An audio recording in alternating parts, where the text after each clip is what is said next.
अस्सलाम वालेकुम students, sir यूके हेयर योर फिजिक्स टीचर। आज हम चैप्टर 3 के स्टूडेंट डायनेमिक्स चैप्टर के एमसीक्यू सॉल्व करेंगे, जिसमें सबसे पहला एमसीक्यूज है आपका the rate of change of linear momentum of a body is called. अगर किसी भी बॉडी के लीनियर मोमेंटम में हम चेंज लेकर आए विद रिस्पेक्ट टू टाइम, क्योंकि रेट का मतलब है टाइम, तो वो आप बताएं किसके बराबर होगा। फोर्स स्टूडेंट्स हमें पता है इक्वल होता है rate of change of momentum, यानी कि डेल पी। जब आप इसको डिवाइड कर देंगे डेल टी से, तो ये बाय डेफिनेशन फार्मूला हो गया फोर्स का।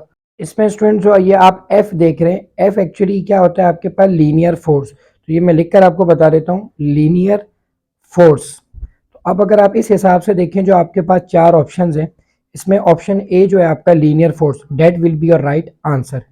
Second angular force, power and then impulse. Out of this four option linear force will be the right answer. इसी से एक एमसीक्यूज बनता है, जैसे अगर फोर्स को मैं मल्टीप्लाई कर दूं टाइम से, आप देखें वहाँ डिवाइड है ना, अगर मैं टाइम से मल्टीप्लाई करूं तो इक्वल हो जाएगा rate of change of momentum, और इसको टेक्निकली या बाय डेफिनेशन हम कहते हैं जो कि बन जाता है इम्पल्स, जो कि ऑप्शन है आपका डी। तो अगर फोर्स को टाइम से मल्टीप्लाई करेंगे तो इक्वल हो जाएगा इम्पल्स के। MCQs 2, the term mass refers to the same physical concept as. आप ये बताएं कि मास की तरह कौन सी फिजिकल क्वांटिटी जिसका कॉन्सेप्ट सेम है। Option A weight, then inertia, force and acceleration. Weight आपको पता है बेटा फोर्स है, फोर्स इटसेल्फ इट्स फोर्स, और the acceleration change in velocity. तो ऑप्शन बी अगर आप देखें इनर्शिया, तो इनर्शिया और मास का कॉन्सेप्ट सेम है। इनर्शिया एक्चुअली कैपेबिलिटी किसी भी बॉडी की अपनी ओरिजिनल हालत में रहने के लिए, तो डेफिनेटली मास होगा तो वो इस कैपेबिलिटी को परफॉर्म करेगी। So option B will be your right answer. MCQs 3, which one of the following forces is also called as self adjusting force। आप ये बताएं कि दी गई फोर्सेस में से कौन सी फोर्स सेल्फ एडजस्टिंग फोर्स है। फ्रिक्शनल फोर्स, टेंशन, वेट और थ्रस्ट। चलें इसे फिगर की मदद से करते हैं। तो एक सरफेस ले, उसके ऊपर आपने बॉडी को रख दिया। तो ये देखिए फिगर में मैंने बता दिया, एक बॉडी और एक सरफेस आपने ली। यहाँ से आपने लेफ्ट साइड से इसके ऊपर फोर्स लगाई जो कि है अप्लाइड फोर्स। अब अपोजिट डायरेक्शन में भी एक फोर्स लग रही है इस बॉडी की, जो कि इसके इनर्शिया की वजह से, जो कि कहलाती है फ्रिक्शनल फोर्स। अब हमें पता है बाय डेफिनेशन फ्रिक्शनल फोर्स क्या है, when two bodies in contact with each other.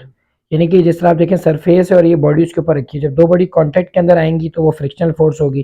तो पता क्या चला कि इस फ्रिक्शनल फोर्स की वजह से वो जो बॉडी सरफेस के ऊपर है अपने आप को बैलेंस कर रही है। Option A will be your right answer.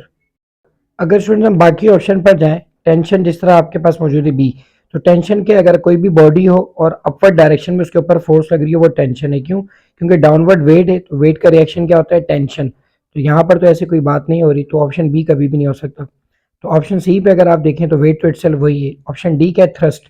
तो थ्रस्ट एक्चुअली क्या होती है, ये वो फोर्स होती है जो कि वाटर की वजह से लग रही हो। तो पानी में अगर किसी भी चीज़ को हम फेंकें तो पानी उसको ऊपर की तरफ फेंकता है अपोजिट डायरेक्शन में, तो ये अपर डायरेक्शन में जो फोर्स है it is thrust. MCQs 4, the laws of motion shows that the relation between. Motion की जो लॉज हैं वो किस चीज़ के दरमियान रिलेशन को जाहिर करते हैं।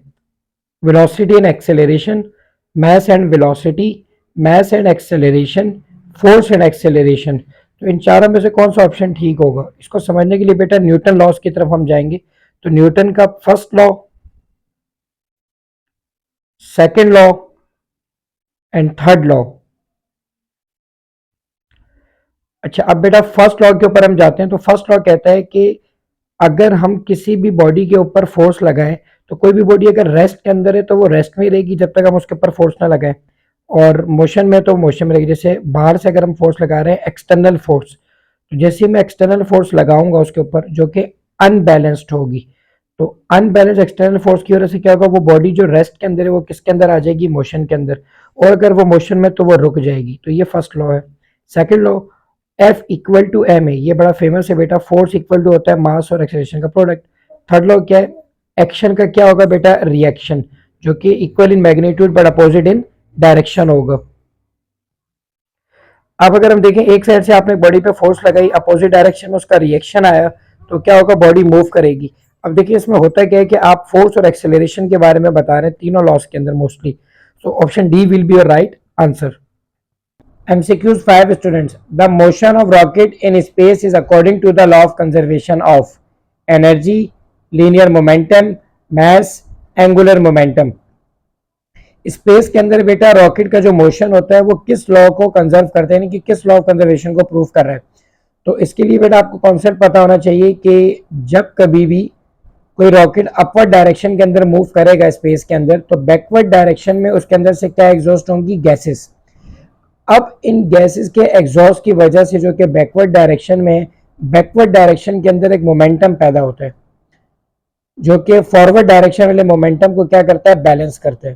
तो इस वजह से इस कंडीशन को देखते हुए आप देखें तो जो आपका ऑप्शन होगा ऑप्शन बी, लीनियर मोमेंटम, क्योंकि ये law of conservation of linear momentum है। So option B will be your right answer. MCQ 6, अच्छा ये थोड़ा न्यूमेरिकल टाइप का है तो इसलिए इसको डायग्राम बनाते हैं ताकि इजीली आपको समझ में आ जाए। देखिए इसमें वो कह रहे हैं कि एक आपके पास बॉम्ब है जो कि 12 केजी का है, तो ये बॉम्ब आपके पास आ गया 12 केजी का, तो इसका हम मास ले लेंगे m इक्वल्स टू 12 केजी। अब वो कह रहे हैं जो कि इनिशियली किस पर है, रेस्ट पर, और एक्सप्लोड यानी कि वो टूट जाता है इनटू टू पीसेस, दो पीसेस के अंदर। का जो मास है वो आपके पास मौजूद है 4 केजी और दूसरे का मास कितना गिवन है 8 KG. Speed of 8 KG mass is 6 metre per second, v equals to 6 metre per second. 8 KG का मास था उसके साथ मैंने वेलोसिटी लिख दी। नेक्स्ट कह रहा है the kinetic energy of 4 KG mass is, यानी कि जो ऊपर मास है 4 केजी वाला, इसकी काइनेटिक एनर्जी कितनी है आपने ये मालूम करके बतानी है। तो जो सवाल दिया होता बेटा मैंने वही फिगर के साथ बनाकर आपको समझा दिए। अब हम लॉ लगाते हैं according to law of conservation of linear momentum. इसके मुताबिक इनिशियल मोमेंटम बराबर होता है फाइनल मोमेंटम के। शुरू में क्योंकि वो रुका हुआ है एड्रेस, तो इनिशियल मोमेंटम कंप्लीटली क्या हो जाएगा, zero. m1 v1 plus m2 v2। अब वैल्यूज पुट करेंगे इसकी जगह, जीरो इक्वल टू m1 कितना गिवन है 4, v1 की जगह v1 प्लस m2 गिवन है 8 और 6, 8 6 कितना हो जाएगा 48। जीरो इक्वल्स टू, अब ये 4v1 प्लस का है तो वहां जाकर माइनस हो जाएगा, इक्वल टू हो जाएगा 64। अच्छा बाय मिस्टेक मैंने गलती कर दी, 8 6 48 होगा, लेकिन कैंसिलेशन करते हुए मैंने ठीक किया। तो 48 डिवाइडेड बाय 4 बेटा ये आपका बन जाएगा माइनस का 12 मीटर पर सेकंड। तो ये इनिशियल वेलोसिटी v1 आपके पास आ गई। तो अब काइनेटिक एनर्जी अगर निकालनी है तो अब आप काइनेटिक एनर्जी का फार्मूला लगा सकते हैं। काइनेटिक एनर्जी का फार्मूला आपके पास मौजूद है पहली वाली बॉडी के लिए 4 KG, half mv square equal to half की जगह हाफ m आपके पास गिवन है 4 और वेलोसिटी भी हमने फाइंड आउट किया माइनस का 12, इसका होल स्क्वायर हो जाएगा। ये मैं थोड़ा क्लियर कर देता हूँ, उसको दोबारा लिख देता हूँ। 12 को मैं क्लियर कर देता हूँ, 12 का स्क्वायर। अब आप इसको जब सॉल्व करेंगे तो इट विल बिकम 288 जूल, जो कि आपके दिए हुए ऑप्शंस में से ऑप्शन डी मौजूद है। तो option D will be your right answer. MCQ 7, if the momentum is increased by 20% then the kinetic energy increases by। ये बेटा मोस्ट इंपॉर्टेंट MCQs है, आपका जनरली हर जगह पूछा जाता है। इसके लिए स्टूडेंट्स मैं आपसे एक शॉर्टकट फार्मूला शेयर कर लेता हूँ जो कि आपके लिए काफी इजीली हो जाएगा। फार्मूला ये है kinetic energy percentage equal to 2p plus P square upon 100। इस फार्मूले में आपने क्या करना है, वैल्यूज को पुट करना है। अच्छा इस फार्मूले में अगर आप देखें तो पता ये चल रहा है कि अगर मोमेंटम काइनेटिक एनर्जी बढ़ेगी तो मोमेंटम भी क्या होगा, बढ़ जाएगा। तो अब आप क्या करें, वैल्यूज पुट करें। 2p मोमेंटम आपको कितना गिवन है 20%, 20 आपने लिख लिया। p अगेन मोमेंटम है तो 20 का स्क्वायर और डिवाइड हमने इसे कर दिया 100 से, अगेन इक्वल टू ये आपका हो जाएगा 40 प्लस 20 का स्क्वायर 400 डिवाइडेड बाय 100, ये डबल जीरो कैंसिल हो जाएगा। फाइनली आप देखें 40 plus 4 it will become 44%। So the right option will be option A.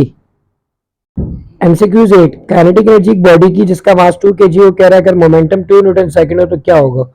चलो सबसे पहले आप मास ले लें 2 kg, फिर वो मोमेंटम आपको गिवन है 2 न्यूटन सेकंड, तो मोमेंटम p आपने ले लिया 2 न्यूटन सेकंड। अब काइनेटिक एनर्जी निकालनी, kinetic energy equals to question mark. अब इसके लिए आप क्या करें, फार्मूला बना लें। काइनेटिक एनर्जी का फार्मूला होता है हाफ mv स्क्वायर। अब इसको मोमेंटम बनाना है तो आप क्या करें, मास से मल्टीप्लाई भी कर दें और मास से डिवाइड भी कर दें। Kinetic energy equal to half M और एम मल्टीप्लाई हो जाएगा M square, V square divide में आ जाएगा M. Kinetic energy equal to, अच्छा मोमेंटम की डेफिनेशन क्या होती है, मास एंड वेलोसिटी, तो स्क्वायर है तो पी स्क्वायर डिवाइड में क्या आ जाएगा 2m, तो काइनेटिक एनर्जी इक्वल हो जाएगा P square upon 2m। P की जगह आपने 2 का स्क्वायर किया डिवाइडेड बाय 2m, m 2 है तो 4 divided by 4 it equal to 1, तो काइनेटिक एनर्जी हो गई 1 joule. Option A will be a right answer. MCQs 9. For the same kinetic energy, the momentum is maximum for electron, proton, deuteron, alpha particle. अच्छा सुनिए, ये important MCQs है जो कि generally पूछा जाता है एम केड और ई केड के MCQs के लिए भी, तो उसको आपने अच्छे से सॉल्व करना है। इसके लिए अगेन हम उसी पुराने रिलेशन पे जाएंगे पिछले MCQs वाले, kinetic energy equals to P square divided by 2m। अब इस रिलेशन से देखिए आपको पता चल रहा है कि ये जो नीचे m डिवाइड हो रहा है इसको वहां जाकर हम मल्टीप्लाई करवा देंगे, तो m equals to P square upon kinetic energy या m equals to P square. अब आप मास और मोमेंटम में रिलेशन देखें तो p हो जाएगा स्क्वायर रूट ऑफ m। इससे पता ही चला कि अगर मोमेंटम बढ़ेगा तो मास भी क्या हो जाएगा, बढ़ जाएगा, दोनों एक दूसरे के डायरेक्टली प्रोपोर्शनल हो गए। अब हमें जो ये 4 पार्टिकल्स दिए हुए हम इनके मास निकाल लेते हैं, क्योंकि जिसका मास सबसे ज्यादा होगा उसका मोमेंटम भी ज्यादा होगा। तो मास ऑफ इलेक्ट्रॉन आपके पास गिवन है 9.1 exponent minus 31 kg। Mass of proton आपके पास गिवन है 1.67 exponent minus 27 kg। Mass of deuteron equals to 3.34 exponent minus 27 kg। Last है mass of alpha particle which is equal to 6.64 exponent minus 27 kg। अब इस हिसाब से अगर आप देखेंगे इसे तो सबसे ज्यादा मास आपको नजर आएगा मास of alpha particles, so option D will be your right answer. MCQ 10, a 3 kg bowling ball experiences a net force of 15 Newton, what will be its acceleration। तो सबसे पहले आप देखें स्टूडेंट, इसमें फोर्स गिवन है आपको 15 न्यूटन, मैस गिवन है आपको m इक्वल्स टू 3 kg, और वो आपसे पूछ रहा है कि एक्सेलरेशन क्या होगा। So A equals to question mark. अब हमें स्टूडेंट फार्मूला पता है according to newton second law, F equal to M A.